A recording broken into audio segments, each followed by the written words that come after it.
नमस्कार। आज हम पेट में होने वाली एक ऐसी प्रॉब्लम के बारे में बात करने वाले हैं जिसे गॉल स्टोन्स या पित्ताशय की पथरी कहते हैं।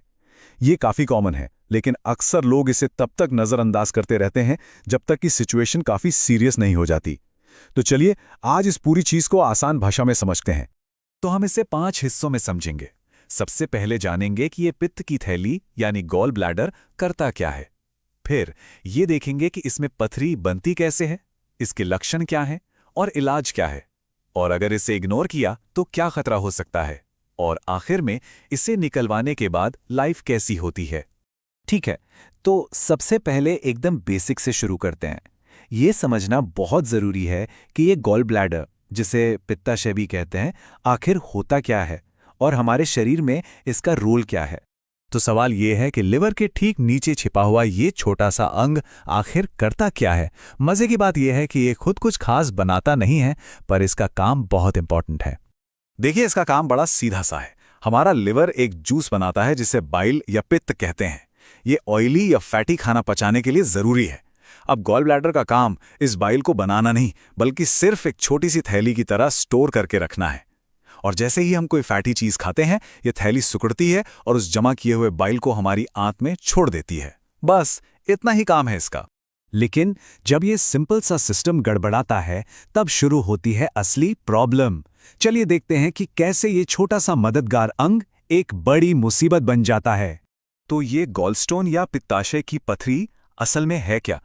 समझिए कि ये छोटे छोटे कंकड़ हैं। ये तब बनते हैं जब गॉल ब्लैडर ठीक से सिकुड़ना और खाली होना बंद कर देता है।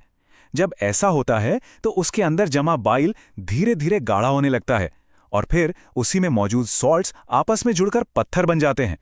और यहाँ एक बहुत बड़ी गलतफहमी है जिसे समझना जरूरी है। लोगों को लगता है कि पथरी होने की वजह से गॉल ब्लैडर काम करना बंद कर देता है, पर सच इसका उल्टा है। असल में जब गॉल ब्लैडर सुस्त पड़ जाता है और ठीक से काम नहीं करता, तब उसके अंदर पथरी बनती है। मतलब प्रॉब्लम की जड़ पथरी नहीं, बल्कि खुद गॉल ब्लैडर का काम न करना है। अच्छा, अब जब हम ये जान गए हैं कि प्रॉब्लम शुरू कैसे होती है, तो ये समझना भी जरूरी है कि शरीर इसके सिग्नल कैसे देता है और कैसे इसका पता लगाकर इलाज किया जाता है। और सबसे मुश्किल बात यही है, इसके शुरुआती लक्षण इतने आम होते हैं कि कोई भी धोखा खा जाए, जैसे गैस बनना, एसिडिटी होना या खाना ठीक से न पचना। खासकर कुछ तला भुना खाने के बाद पेट में हल्की सी बेचैनी होना। इन्हीं वजहों से लोग इसे सालों साल मामूली पाचन की दिक्कत समझकर टालते रहते हैं। तो फिर पक्का कैसे पता चले? इसका सबसे आसान, सेफ और सटीक तरीका है पेट का अल्ट्रासाउंड। एक यूएसजी टेस्ट से दूध का दूध और पानी का पानी हो जाता है। साफ पता चल जाता है कि गॉल ब्लैडर में पथरी है या नहीं, कितनी है और उनका साइज क्या है। अब इलाज की बात करें तो मोटे तौर पर 2 रास्ते हैं। अगर पथरी बहुत ही छोटी हो और एकदम शुरुआत में पता चल जाए तो शायद कुछ दवाइयों से वो घुल सकती है। लेकिन ज्यादातर मामलों में जब तक पता चलता है पथरी इतनी बड़ी हो चुकी होती है कि दवाइयां काम नहीं करती, तब सर्जरी ही एक पक्का इलाज बचता है, जिसमें प्रॉब्लम की जड़ यानी उस खराब हो चुके गॉल ब्लैडर को ही निकाल दिया जाता है। अब आते हैं इस पूरी कहानी के सबसे जरूरी और कह सकते हैं कि सबसे खतरनाक हिस्से पर। अगर इन पथरियों को नजरअंदाज किया जाए तो ये एक बहुत बड़ी मेडिकल इमरजेंसी बन सकती है। जरा सोचिए, अगर गॉल ब्लैडर में पड़े उन कंकड़ों में से कोई एक अपनी जगह से हिल जाए और बाहर निकल आए तो क्या होगा? बस यहीं से असली खतरा शुरू होता है। होता यह है कि वो खिसकी हुई पथरी गॉल ब्लैडर से निकलकर उस पतली सी नली में जाके फंस सकती है जो लिवर से आंत तक बाइल ले जाती है। ये बिल्कुल वैसा ही है जैसे पानी के पाइप में कोई पत्थर अटक जाए, पूरा का पूरा सिस्टम जाम हो जाता है। और जैसे ही ये नली ब्लॉक होती है, शरीर में एक के बाद एक कई खतरनाक चीजें होने लगती हैं।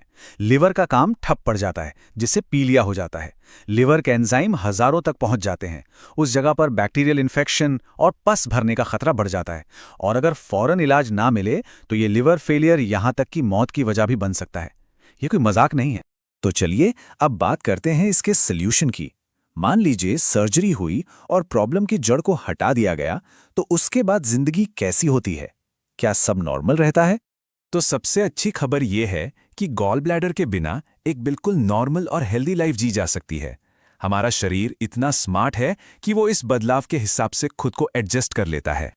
शरीर फैट पचाना नहीं भूलता। फर्क सिर्फ इतना है कि अब बाइल एक जगह स्टोर होने के बजाय सीधे लिवर से थोड़ा थोड़ा करके आंत में आता रहता है।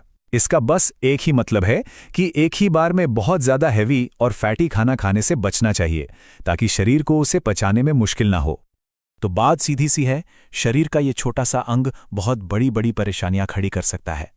इसलिए अगर पाचन से जुड़ी कोई दिक्कत बार बार हो रही है तो उसे सिर्फ गैस या एसिडिटी समझकर नज़रअंदाज मत कीजिए। हो सकता है